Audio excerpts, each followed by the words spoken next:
David, it's wonderful to have you with us. If you can join us on the screen, wonderful. Hello. So thank you so much for being with us for this. And we're all really interested to understand about you and about MasterClass. But can I actually start way back in prehistory before we get to MasterClass? What drives you? What made you want to go down this path? Yeah. Well, first of all, it is an honor to be here. So thanks for having me. Um, it's a hard question to answer because you're trying ex post. You can try to see all the breadcrumbs that led to it, but I think there's a couple of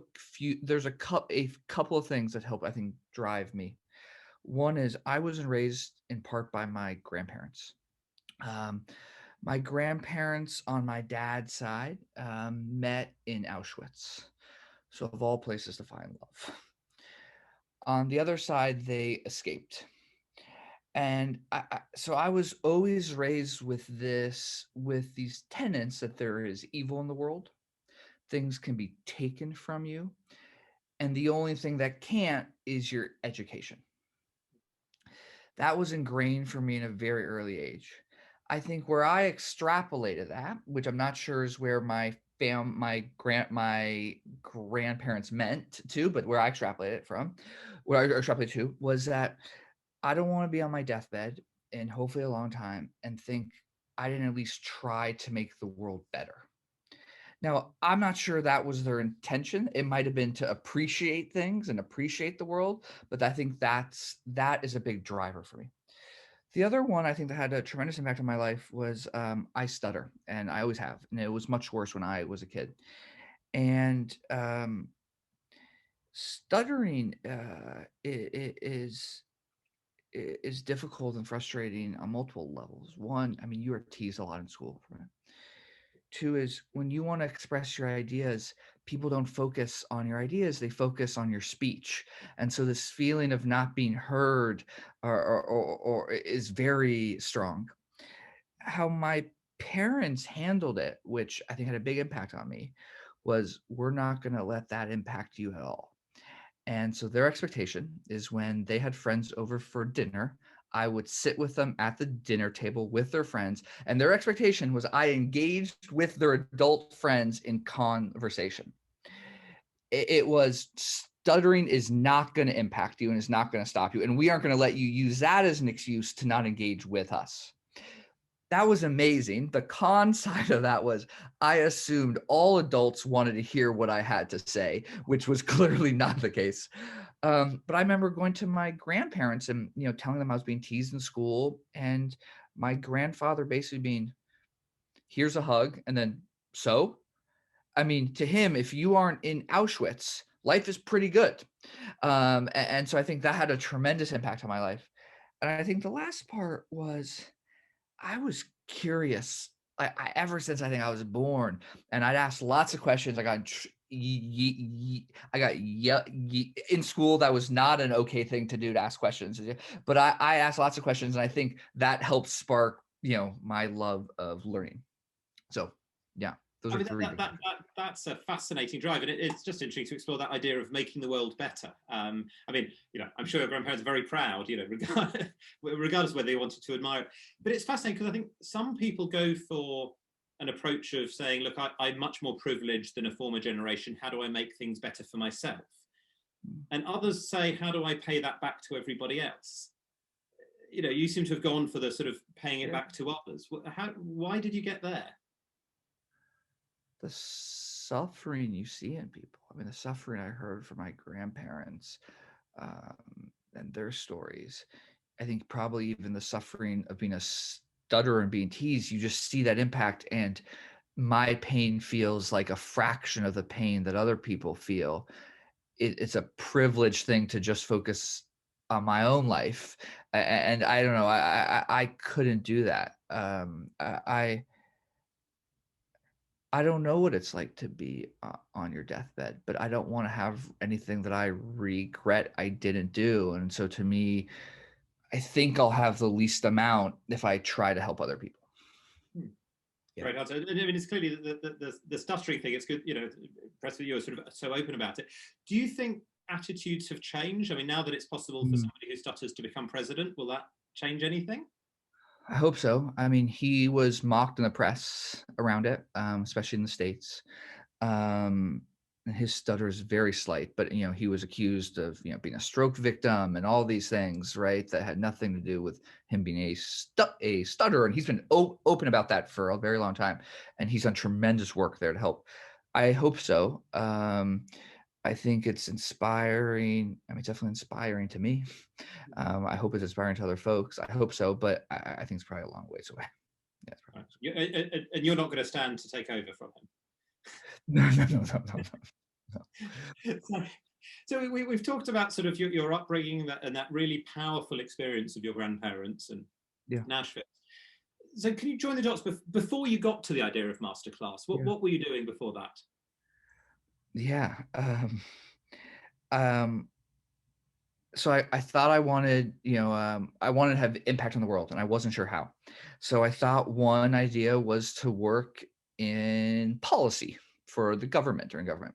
And I interned a bunch of places, and I realized that most people there weren't interested in making the world better. They were interested in power, which was much less interesting to me. Then I thought, hey, I can use markets to solve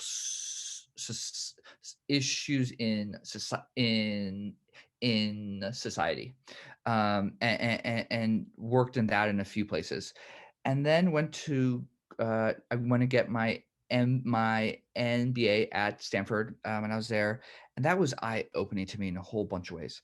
But one of our instructors ran a venture capital firm in the Bay Area, and I remember I became close with him, and I said, "Hey, Michael, I think I found my next job." And he's like, "Oh, David, great. What?" I was like, "Well, it kind of involves you." And he's like, "Wait, what?" And I was like, why don't I come work with you, and I'll invest in companies and help them? And he's like, "Okay, deal." So I went and worked for him, and his fund has done incredibly well, which is not because of me, but because of him. And after a while, though, I missed building things, to be honest, Julian. And so I went to him and I was like, "Hey, thanks so much. This is an amazing opportunity, but I want to go build again. I want to go create again." And he goes, "What are you going to do?" And I said, "I don't know yet." And he goes, "Well, I want to invest." I was like, "Michael, I don't have, yet an idea or team." He's like, "That's okay." And he writes me a check for just under $500,000. And he invests, and he basically says, "Go find something." That is an amazing opportunity, and one of immense privilege. And, because I'd worked for him for so long, and I'd known him in school, and he has a fund. And so you think it would be joy and, ecstatic.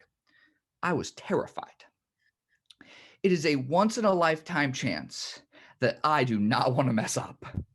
And so much of our of life, we are trained, and I think especially in school, is to actually seek praise. We get grades, we get a certificate for achieving something, and so you become accustomed to seeking that praise and wanting that praise.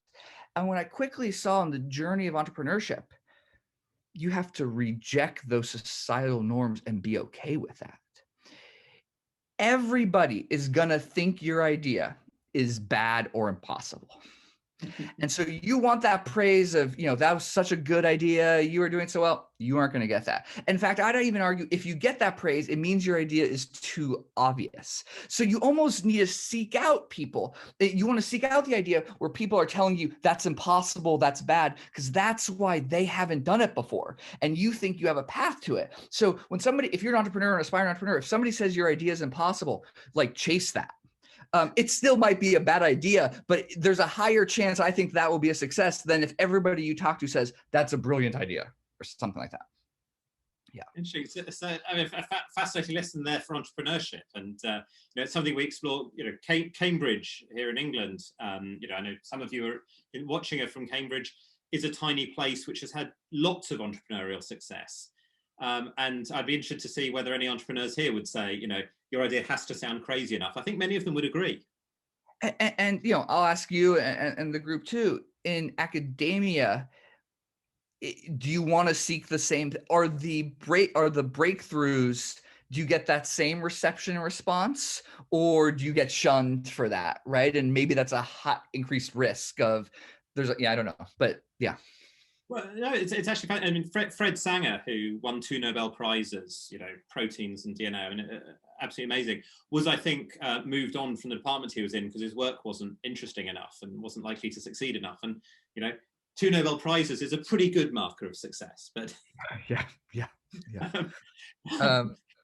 So you okay. Sorry, no, go.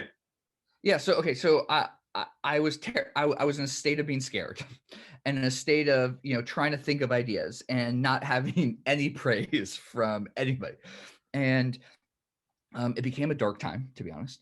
But I also started thinking, okay, what are the needs I have? What are the needs other people have? What are the needs I'm interested in? What are trends happening? Trying to figure out how do I attach a framework to thinking of the idea that I want to go work on. And, there are lots of books, but there's not a proven way to do this. If you look at the most successful entrepreneurs, most have had one idea. The entrepreneurs that knock my socks off are the repeat ones. A Richard Branson, and Elon Musk. You can't tell me that Elon Musk is lucky anymore. You could say that for the first one, maybe the second idea, but by the third and fourth idea, it's hard to say it like this is luck, right? And so really trying to figure out, how do I pick this idea? And I was trying all different things, and somebody gave me a constraint that was a great constraint, which I think sometimes having a constraint can be very inspiring, actually, and drive creativity. She gave me a constraint that she said, choose something that even if it fails, you are going to be proud of it.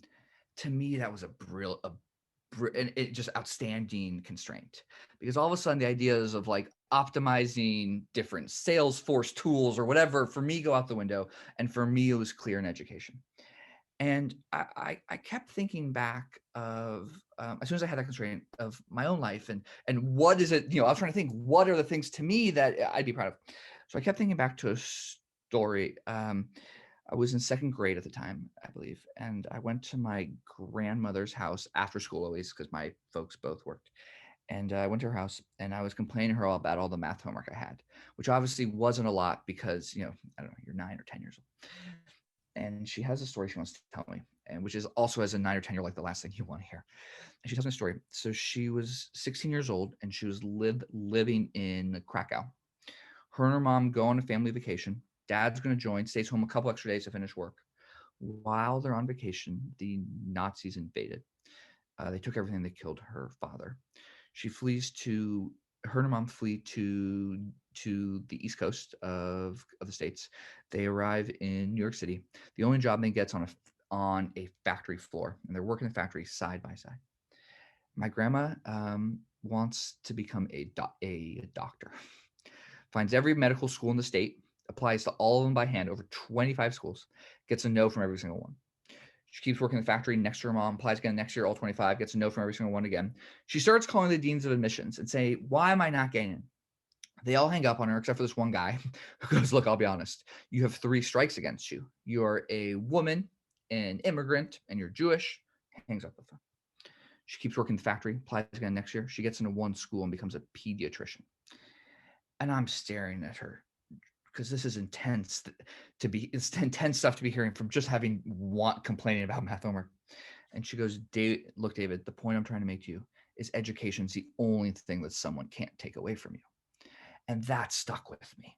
And I realized then, okay, I got this one chance. I want to build something that other people can't take away from others. I want to make it possible for anybody in the world to learn from the best.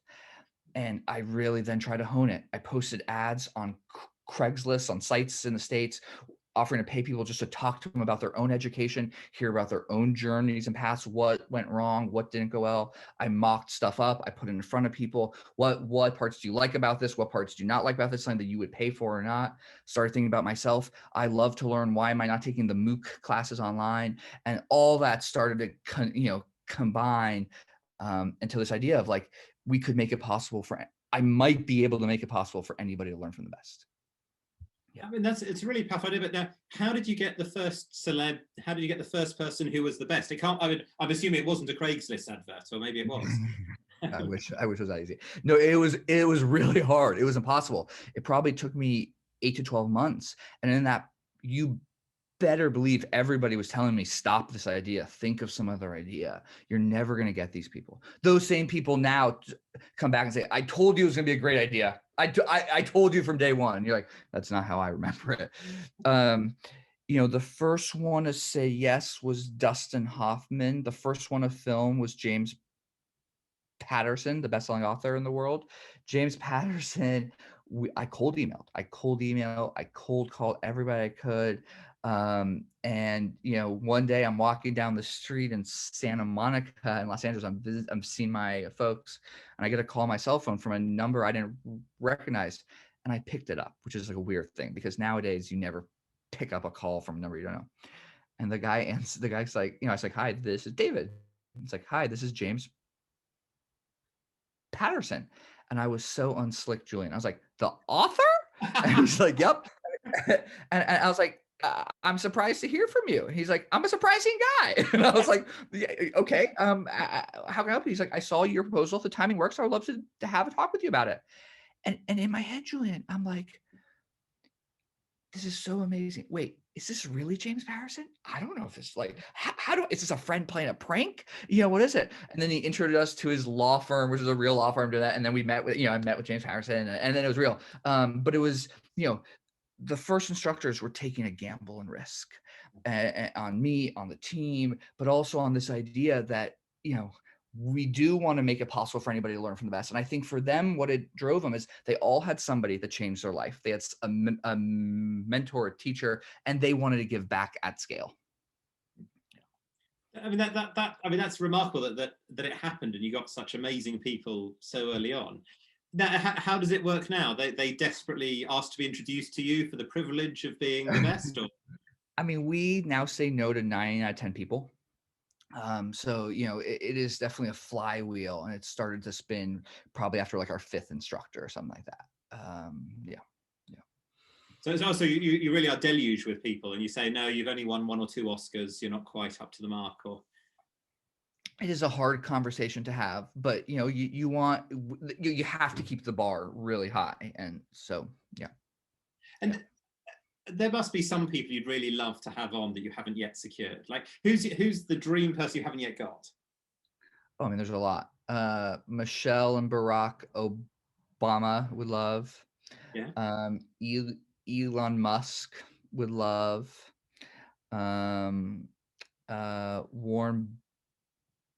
Warren Buffett. Yeah. I mean, there are tons. There are tons. Which like. I'd say so. If any of those happen to be watching this, live or recorded, they should just get in touch and ring you up. Yeah. And because it's a fascinating model, and you mentioned sort of these other MOOCs, and there are loads of MOOCs. Lots of people do take them. Lots of people do get a lot out of them. A bit like you, I think I've never found they worked for me. What do you think makes it work? I have strong thoughts about this. Yes, I think most of the Western world thinks that learning and education stops after school stops. And I think that is a disaster and just wrong. It used to be that maybe it wasn't as big of a case because what you learned in school would last you for most of your life. The rate of change has just increased by too much, and it's increased even further. There's no way that everything you learn in school can last you for your entire life. So if you start thinking about it, then the question is, okay, what does a school look like for the rest of your life, right? And you start asking yourself that question. I think what the education world thought that was going to be was, let's take what education looks like for the first fourth of your life and let's put that on the web on demand. And that's going to be MOOCs. That's going to be ed tech. That's going to be what it is. I think that is the completely wrong way to think about it for one big reason. For most of school, at least in the States, up to a certain age, you are required by law to sit in that chair in that classroom. After an age, you have choice. And so once you have choice, education now competes against every other thing in your life. So you have to make it that's actually engaging. Now that doesn't mean you don't learn things, but you want something that you're going to enjoy doing. It's going to bring joy to you. You're going to want to go and access it. So the frame of reference has to change. And so, one of our big kind of hypotheses was you can still educate and help people learn without the negative experiences from part of people's formal education. There were parts, so, if you ask most people if they liked school, the answer was no. If you ask them if they love to learn, the answer is usually yes. Then they can usually tell you 3 professors that changed their life. And so it wasn't that they actually disliked all of school. There was a part of school that they did not like and a part that they got a lot from. And so part of the thing we tried to do MasterClass was like, how do we take those parts of learning education that were really great, drop the parts that are still post-traumatic stress for you, and the dreams that you miss a test, or you were 1 credit short of graduating, or whatever it is, and bring that that kind of joy back. So for us, it was like, we're going to have this look like a movie, our classes. It's going to be from people you're like, look, I might not know about that, but that is interesting. I want to learn from it. We're going to let you do it at your own pace. We're not going to do test or quizzes. And one of the biggest things we did was saying, hey, most of education assumes you're interested in one thing. You get a degree in one field, a major in one field. We're going to say for $180 a year, you get access to all classes. Now, a lot of people said that's never going to work. People come in to learn about acting or filmmaking. They're only going to stay in their one area. It's simply not true. People are multi-hyphenate. People have broad-based interests. So allowing people to go explore, we found was a really big thing for us. So, yeah. I mean, that's is it? I mean, you've made a strong case for why this approach works better. Is it that it works better, or that it works for different people? That's a good question. It's not a substitute for other types of education. It's not. And that's not what we're trying to do. I think it's for somebody who wants to continue to learn for the rest of their life, grow and improve. This is a way to be exposed to new things. They're going to push you, are going to make you uncomfortable, but you're going to enjoy doing. There's then going to be parts of it that you're going to want to go deep in, and you're going to want, I want a degree in this in my profession, or you know what, I want to get a master's degree or PhD in this, and you should go do all those things. But I think we act as like that broad layer on top. And you're hearing from the very best. It's not obvious that the very best writers, actors, photographers are the best at teaching about it. Have you found that they are all really good at communicating? No, for some, this is the first time they've ever had to do that or ever chosen to do that. I think, one of the other hypotheses we had was, hey, there's a lot of places to learn from people that are good at teaching the craft. There's very few places to learn from the absolute best at that craft. Now, they're not going to be as practiced as the professional instructors, but they're probably going to have learned things that those professional instructors have not, because they've devoted themselves to the actual craft. So then what our job as a company is to help them do that and become good at teaching it. And so we have a team of educators, of filmmakers, of trying to help them do that. And they spend a tremendous amount of time on it, right? I mean, classes take months and months to get right. So just as a brief aside, we're hearing from a true expert in this, but there is a chance to put in questions as well. So if I can just remind you, if you go to the Q&A tab, you can type in the questions you'd like to ask. I think with MasterClass, you don't get to ask the questions all the time. Dustin Hoffman's not sitting there just waiting. But this event, you do get to ask David whatever questions you'd like. Now, we've talked a bit about education and what it's about. I thought that was quite compelling, that idea that it matters across the whole life. What's education for? Why do we care about it? It is the silver bullet. I mean, it's one of the few things that we know improves lives. I mean, you can argue trade maybe is the other one, but like, trade and learning are the only things that we know, if you can hold health constant and things like this, actually improve lives. And then, even if you don't hold health constant, actually improves healthcare outcomes because it improves income and all that. Uh, that's why we need it. I think there's a distinction between education and learning. And I think that is a distinction we sometimes lose. But for me, education is the formal institutions around learning. And that, but those can be two different things. So I mean, this is why somebody can love to learn, but do not like school. I think as a society, we do harm to ourselves when we don't make that distinction, because then somebody says, hey, I didn't do well in school, I don't like school, so I'm not good in learning, I don't like learning, which then is bad for everybody. I think it's important to make that distinction. And now, what's next for you? You'll continue running MasterClass? Are there other projects that you're working on? I mean, this is like a dream opportunity. There's hope to be working on this for a very long time. There's few times in life I felt that I get a chance to do some positive potential good for the world and run a good business. And I'm not letting that opportunity slip by me. So it's really, I mean, look, I want to have as much impact as possible with MasterClass. And so I want to push that as far as we can. And I mean, MasterClass has grown from, I think you said, just under $500,000 to, I saw the figure of $800 million. I don't know, you probably know what the correct figure is. I mean, that's an amazing growth. Other than running MasterClass, all the positive effects it has, how do you try and pay back in other ways? Do you try and pay back in other ways? Yeah.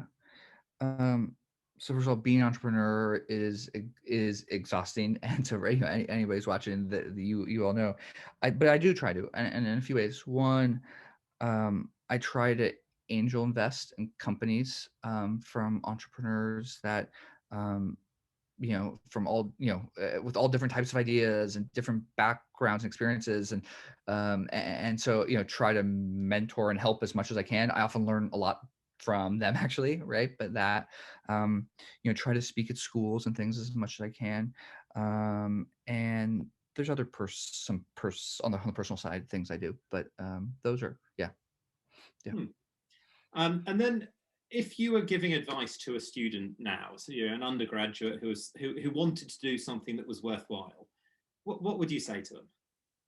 For a career that they want to do? Yeah, how would you advise them in sort of doing something, worthwhile, entrepreneurial, whatever it might be? Oh, I have lots of thoughts here. For the first part of your career and job, I don't know if it's 5 years or 10 years, don't optimize on the job title, on the status, on how much money you're making. Optimize on where you're going to learn the most. And I think one of the most important areas to learn early on in your career is, what does greatness look like and sound like and feel like to work with? So you want as many exposure to a bunch of different jobs and people, because you're going to meet, the first ever CFO that you meet. You're going to be like, well, I presume that person's good. I don't know. But then you're going to spend maybe a little time with them, and you're going to be like, oh, they're making some decisions like I don't really understand. And you can't tell if that's because they are really smart and know more than you, or if they don't. But if you meet 3 CFOs, you're going to start being like, oh, this is what a great CFO looks like. That's going to be really helpful for you to figure out who you want to work for in your life, what type of things you're going to want to do. It's a helpful skill in life, because if you know what a great person, what their interaction with them is like and how they think, that is going to be helpful in hiring and choosing who you want to work with, who you want to do a paper with. Like, understanding that is really important. Yeah. That's nice. So we've had a flood of questions coming in. Great. So I'll turn to some of those. So following on from this theme, Michael K says, what's the most valuable lesson you gained from the MBA? You talked about how great it was at Stanford, I think. What was so great? I learned what my comparative advantage was. So before there, I was actually at Tesco. So I was running a quant supply chain team. So I thought I was really quantitative. And I get to Stanford, and I'm thinking I'm going to be very extremely quantitative. I should probably pursue a career that's something, in maths.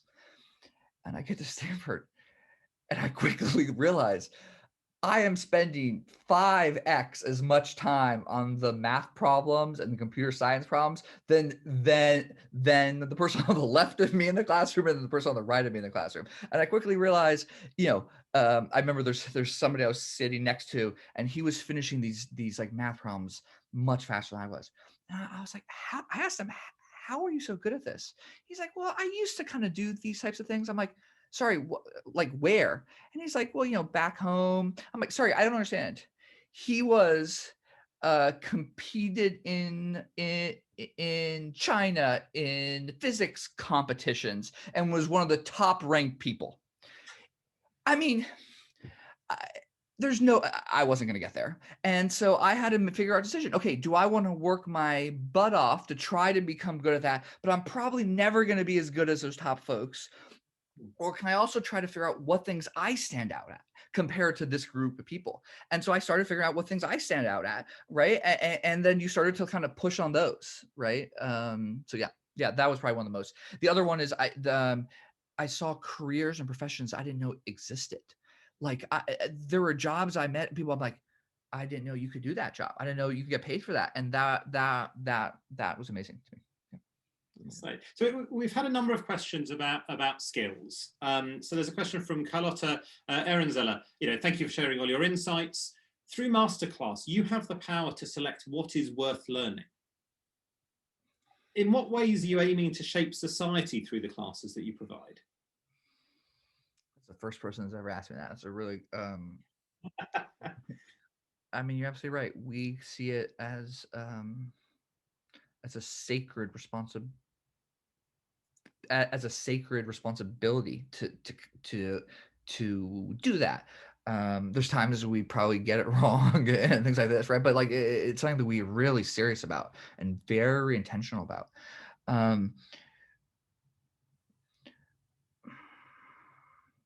There's some part of it that is just is almost science or math based, and that you can say, hey, look, this is something that people really want to learn. This is somebody who people regard as the number one expert in the world at it, and so it's it makes sense to do. Those are like kind of the easy ones. The ones where it gets more interesting is ones that are going to make people uncomfortable, but you think are important to do.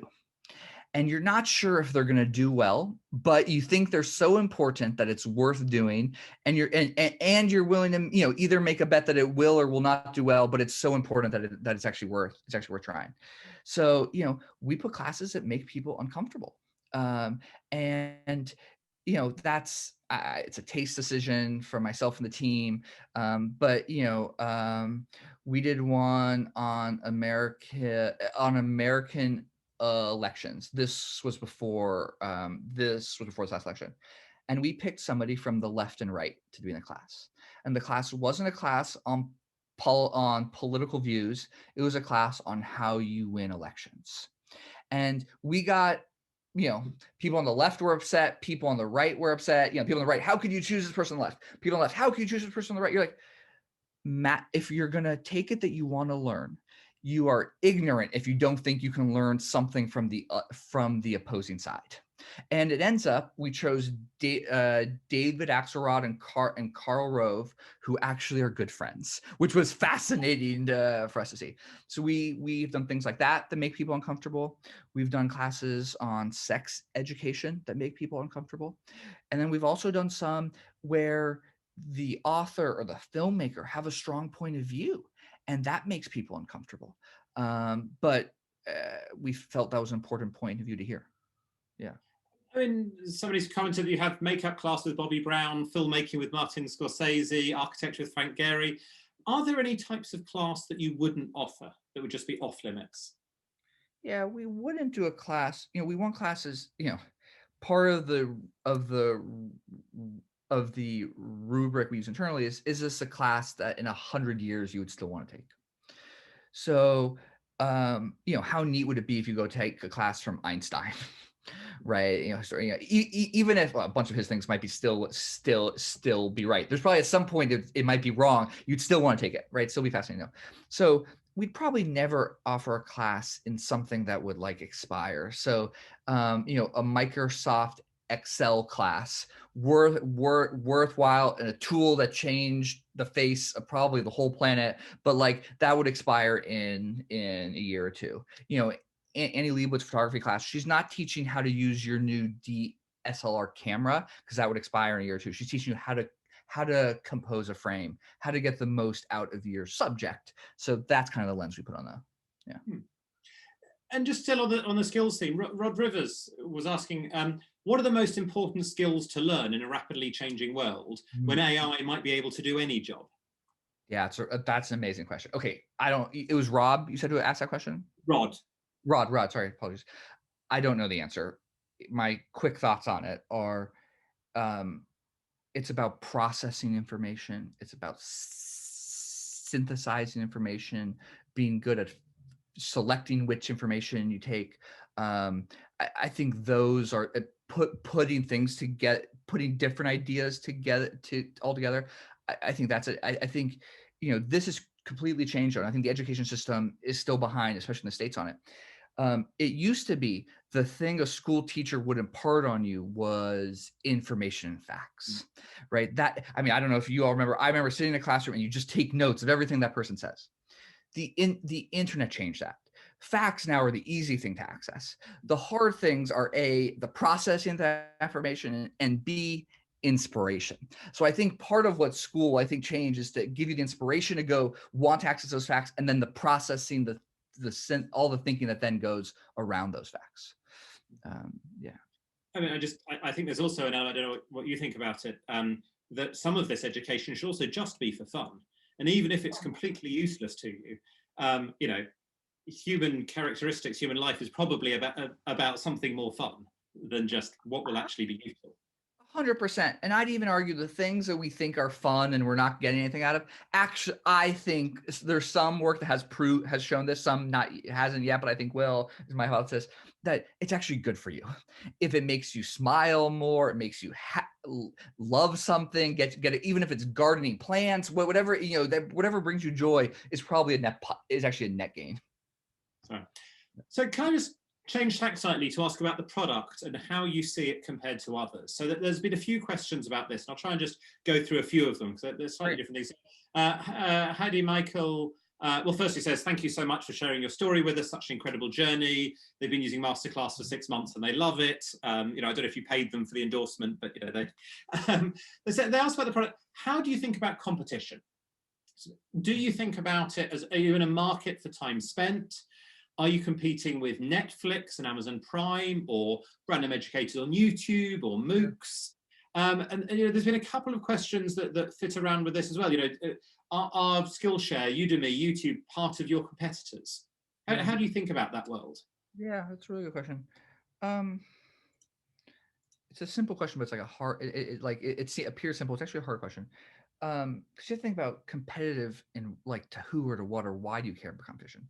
And to your point, Julian, is that you care in the consumer's mind, right? And so to the consumer, what we know from our qualitative insights work is the share of their spend or of cash or where they come from is actually, it's not coming out of entertainment budget. It's coming out of self-improvement, self-growth. So this is everything from classes to workshops to books you read, that's where it's coming, that's where it's coming. Gym membership, like that, all that area is where it's coming out of. Time spent, it's coming out of the OTT and entertainment platform, so the Netflixes and the Disney Pluses, and also coming out of almost the nonfiction edutainment space, if you will, podcasts, documentaries. That's where time spent is coming out of. So I think of it a little bit as, as both of those, how do we win both of those? Because I want to win on the, on the wallet share, but I also want to win on where you spend time. Now, here's this interesting thing that we discovered. Time spent is how most companies in tech judge on how good their thing is. The more time you spend, it must mean it's good. We have found that and believe that that's the wrong indicator. The right indicator, we believe, is the impact you have on somebody. Now, a sub function of that is time spent. So like you need to spend time on a product to have impact. But actually, if you watch a class, if you watch something every day, or you watch it once a month, we found is if you only watch it once a month, but you learn something that changes your life, you will stay around forever and are very happy because you're like, that was very effective and efficient of my time. So, we actually measure how many people do we change their life. And right now it's about a fourth of our subscribers say that we changed their life, which that's an amazing figure. I mean, many teachers would be utterly delighted to get anywhere near that. Sorry, I'm slightly struck. That's an amazing figure. And it slightly feeds on. So there was a question from Julia Gearhart, who was really interested in the distinction you made between education and learning, but did also want to know about how people do use it, because you just touch on it that some people will do a lot, some will look once a month. How many people do unrelated things every now and then? How many people sort of binge watch MasterClass and get through the entire box set in a night? I mean, how do people go about interacting?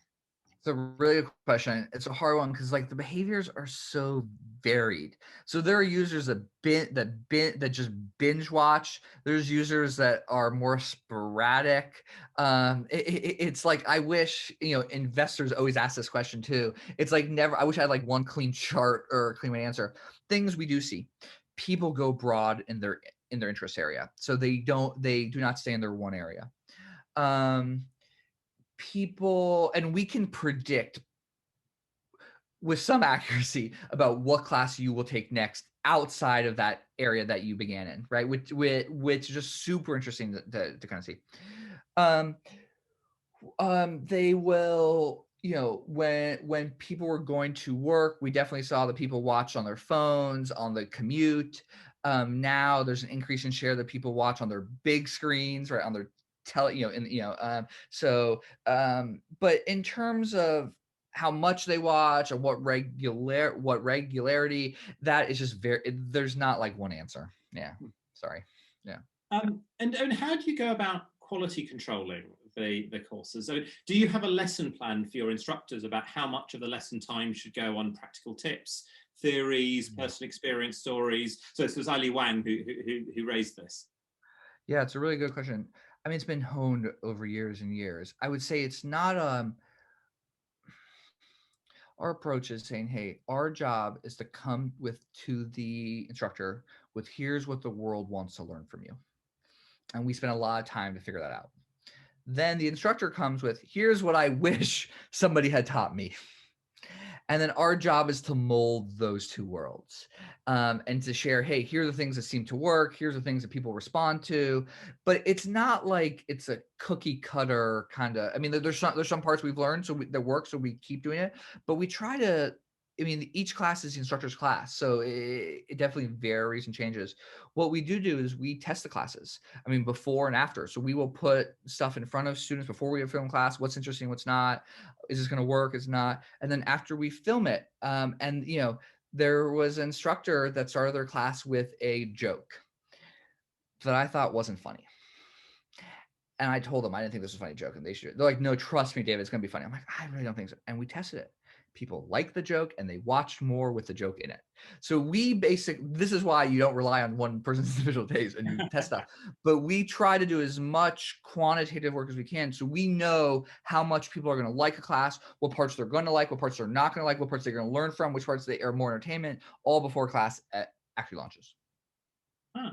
So I mean, I'm going to ask Madeline Oliver's question anyway about where you get any theory. Are there educational theories, John Dewey, Montessori, driving the pedagogy, or is it just from your own experience of teaching and learning? That's really quick. for each class, we usually bring in an education expert. So they bring a pedagogical point of view of that field and subject. The interesting part is our instructors, it depends on them. Some went to formal education school from it, and so they learned a specific approach. Other ones were completely self-taught. And those to me are always like the really interesting ones, because they often will know the pedagogy a bit, but be like, I actually don't, I'll try to think of an example. Hans Zimmer, the film composer, was trained himself.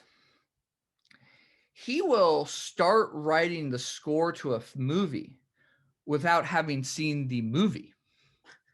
You tell me one formal education or book that said that was the way to do it. And so Hans talks about it, and it's really insightful. He's like, because the song is about story. And so you want to get as pure sense of that story. So he'll talk to the screenwriter, the director, who'll read the script. But I think, and this is now me imparting stuff in him, so that the uncorruptedness of before having watched a movie, he'll then watch a movie and tweak it and do it. But it's getting that kind of purity of the story before being corrupted by that, right? Which you don't want to get in the way of. You want him to say that. And then a question from Vivian Wang. How do you actually attract and persuade these masters to teach? So they get impact. What are their other motivations? They have to want to teach. They had somebody in their life that changed it. A mentor, an advisor, teacher, somebody. I mean, that's usually what their first kind of link. Oh my God, this person, I want to give back. As we've grown bigger and the brand has grown, I think that some see it as brand accretive, and it's good. It is good for them. I think, intentionally our approach was, we're going to start with the biggest names on the planet, but there are people that are equally deserving and are masterful at the same level, but are lesser well known. If we can convince you to trust us because there's a Martin Scorsese on the site, and a Neil Gaiman, and Margaret a Margaret Atwood, then maybe you haven't heard as much of Chris Voss, the former FBI hostage negotiator. But if those other people on the platform, you're like, I'm going to try this guy, right? And then you end up, oh my God, this guy is world class. One particular question from did you have any trouble getting Neil Gaiman on board for his series? I mean, Neil Gaiman is one of my favorite classes. Neil Gaiman was one of the most, people ask for his class all the time. Neil at heart, I don't know if he'll agree with me on this. He is so good at teaching and inspiring that I think it's part of who he is. And so Neil, it just did a fantastic job with the class and has been amazing to work with. Yeah, he's been amazing. And I don't know if any of you taken his class, but one of the things people also say is his voice is just so magical almost, right? So yeah, he's an amazing character. So Carter Ehrenzeller asked another question about how you're radiating knowledge around the world. So anywhere the internet is available, people can watch this. Do you see yourself as making expert knowledge available in remoter areas to learners who couldn't have had access to education? And if I could just add on to that, you talked about the annual cost, which is I think $180. That's not much in California, but a huge amount in some parts of the world. Oh, yeah. How do you think about those issues? Yeah. Look, $180 is expensive for a whole lot of people. And so I would like to have it be as cheap as possible. We can still self-sustain us as a business. So that's the dance. So, but to our mission, last year we gave, I think about 200,000 free passes to folks. We made it also free. Some of our classes are free in jails in America. It depends on the state and the area. So trying to make it so that people who can't afford it have access to it.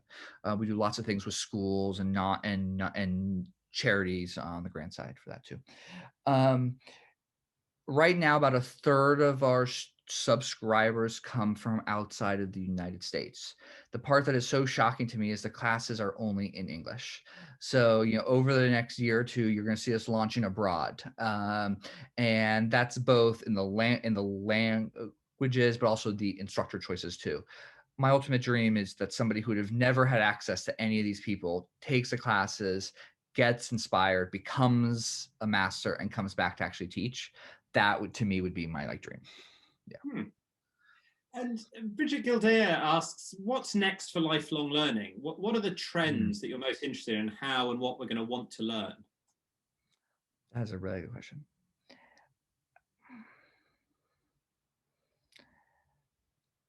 I think lifelong learning still is pretty it's pretty unguided. And I think as lifelong learning becomes more of an acceptable thing and understood as a necessary thing, there'll be more kind of guide paths.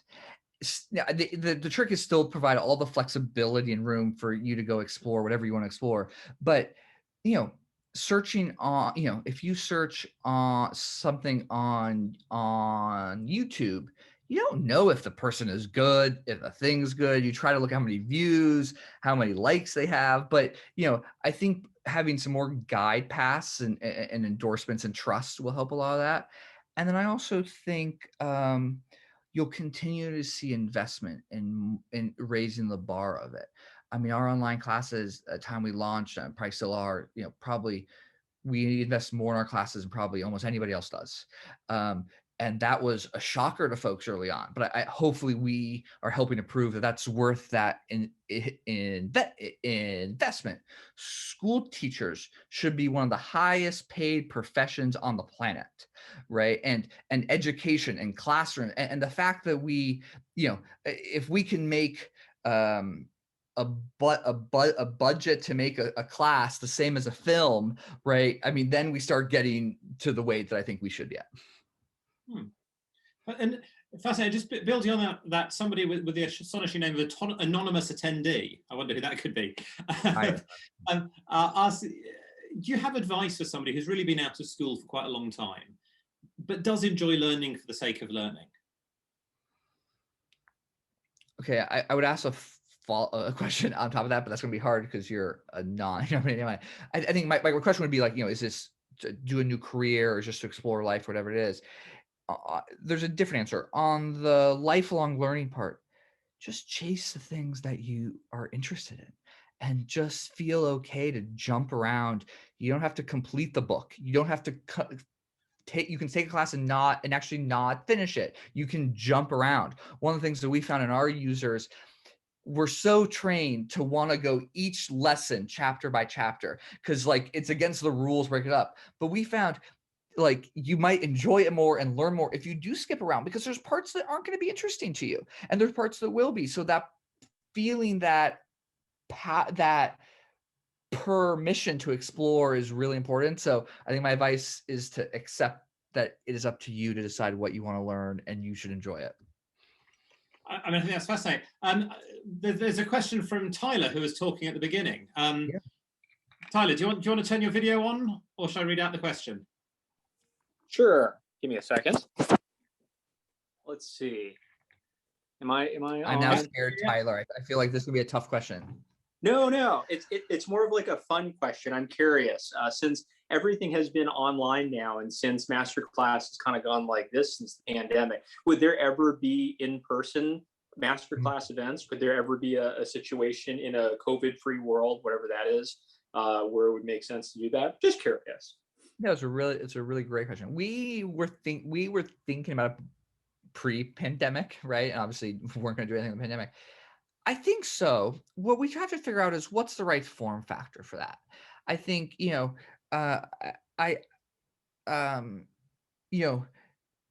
a press firm or PR firm will often push you to a live event because they think it's great press. That to me isn't impactful enough. It's not aligned to it. There are types of events then where you were really small events, and you're like, but we now need actual scale. The problem with really large scale events is how do you actually make it something that you really learn something and you have interaction and a sense of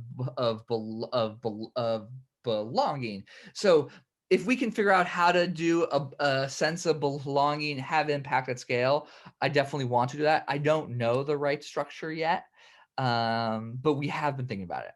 We definitely have. Now we do have groups of our subscribers that meet in person. This is pre-pandemic, on their own. So that we have tons of groups doing that, but nothing that's really been organized by us. Interesting. Thanks. Yeah, of course.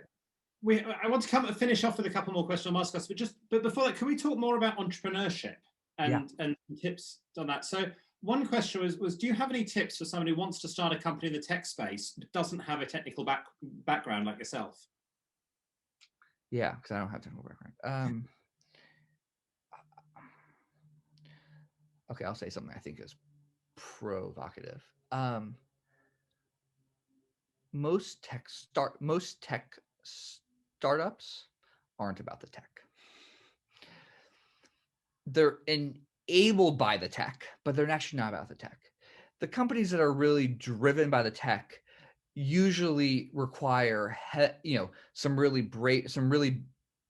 breakthroughs on the engineering side, on the R&D side, things like that.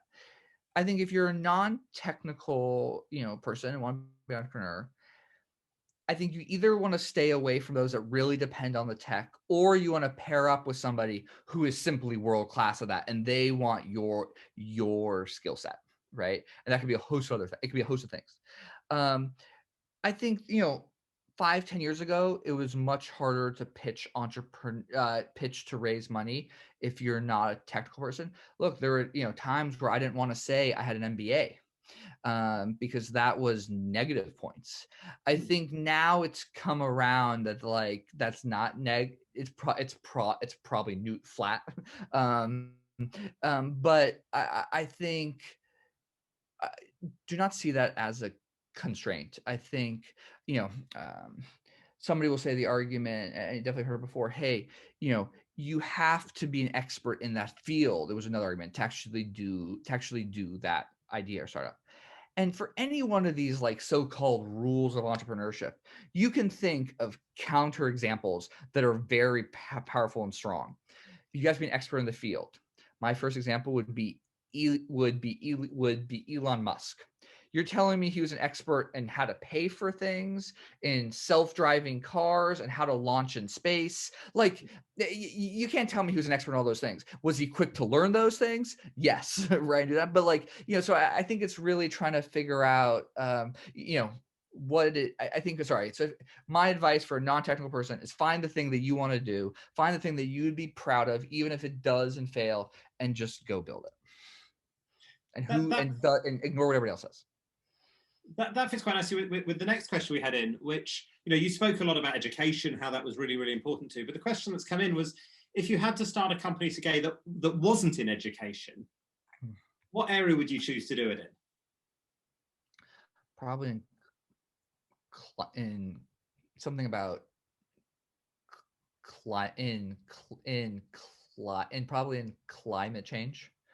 I think it's something that will only be solved now with tech, and that will, if we don't do it, we are screwed. That I think that's probably where I do. I think it's hard. I mean, on a market, it's still hard, but I think the impact you can have on the world is tremendous. So we're waiting for you to have a sufficiently crazy, extreme idea that everybody tells you won't work. That will be the one, will it? Yeah. Yeah, I think that's right. So look, we're pretty much done, and I just wanted to finish with a couple of questions again, just about MasterClass, and what's been your favorite class to learn from? What would be your personal favorite lessons from MasterClass? Ask me to choose a kid you like most. What do you like most? I like the classes that change how I see the world. Hans Zimmer's class did that to me. I have a bad, I don't like, I just horrible at singing. I couldn't really hear beats and rhythm or if I'm on key or not. And, his class, in there, he starts with like, every note either asks or answers a question. The first time I heard him say that, I'm like, what kind of BS is this? And then he plays like, here is a nice question. Here is a respectful answer. Here's that same question, but a angry response or a sketchy response. And I could hear it. And I was like, whoa. And that changed how I hear music. And so that one was really neat for me. There's the Chris Hadfield class on space exploration. So Chris was the commander of the International Space Station. Hearing him talk about space is just kind of like mind blowing. And so he has this concept of in the corporate world, you think of like a 1-page memo or something. And he's like, in space, you have to understand a concept so well, not in a page. You have one breath to understand that concept. And you're like, whoa. Because if something goes wrong with a spaceship, and you basically have 1 to 2 breaths to solve that problem, so you have to understand it at a level. I mean, I was like, whoa, that class is very amazing. There's a Ron Finley class on gardening, but it's actually about life, which is amazing. The Margaret Atwood class is also remarkable. Yeah, I know I have a lot. Spike Lee's class is really great. And those are your personal favorites, and those are amazing tales. Are they the best sellers? What's the best seller? Oh, it changes all the time. In COVID and the pandemic, especially when it began, we saw spikes for different parts of different classes. Interesting. So we have an Anna Wintour class. We saw that spike during the beginning of the pandemic, people trying to learn how to lead in this time. The negotiation class has a chapter on tactical empathy. We saw people spike on that. And I think the reason was they're with their spouse and their kids trying to negotiate for the use of the office or the TV or whatever. So it always, when, the Queen's Gambit became big, the chess class with Gary Kasparov spiked. So it always changes. Huh. So I mean, we've kept you going for well over an hour now. So I think thank you. And it's been a fascinating conversation. Talking about MasterClass, the amazing things that it is, and sort of how that's reshaping learning and the mission. But I think also your underpinning values and that drive to do something worthwhile, which I think really shines out through the whole thing, and talking about so many other things as we go. So it's been a huge pleasure for me and for the audience. So David, thank you so much for doing it. Yeah, of course. It's been great to have you with us. It's been great to work with Tyler as ever. And actually, we have lots of other events. So if you're watching our events, do sign up to MasterClass if you want this. You've just heard there's excellent things there. We have our own events. So next week, we're talking about whether social media is changing your life, with a panel including Tyler himself. We're then talking about climate action and how to fix the financial system. And then we're talking about atoms and about ripples and how we actually think about science and interact both on an artistic and a scientific level with those. And that's just this term. We've got more after Easter. So thank you all very much for joining us. And David, thank you again so much for being with us.